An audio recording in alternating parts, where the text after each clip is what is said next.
graph 2x minus 4y equals negative 8. We can graph an equation readily if we know the slope and the y-intercept.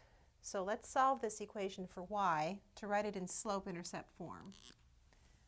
I subtract 2x from both sides, and I have negative 4y equals negative 2x minus 8.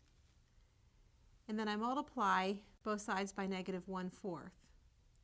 This is negative 1/4 times negative 4y equals negative 1/4 times negative 2x minus 8.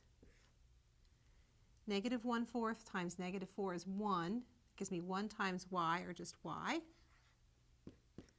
Negative 1/4 times negative 2x is positive 2/4, or 1/2 x.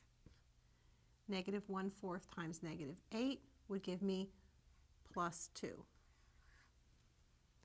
Now this is in slope-intercept form now. The number that's multiplied by the x is the slope, so the slope is 1/2. And the y-intercept is 0, 2. Again, I can read that directly from this equation. And once I've read that from the equation, I can graph the line. So we're graphing a line with a y-intercept of 0, 2 and a slope of 1/2. We plot the y-intercept, 0, 2, and from there we count off a slope of 1/2. This is a rise of 1 and a run of 2.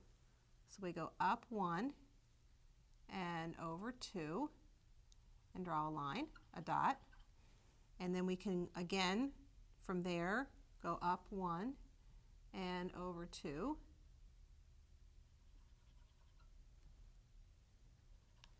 and then we can draw a line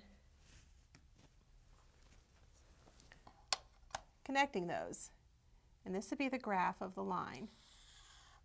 Now we want to label this line with the original equation, and that is 2x minus 4y equals negative 8.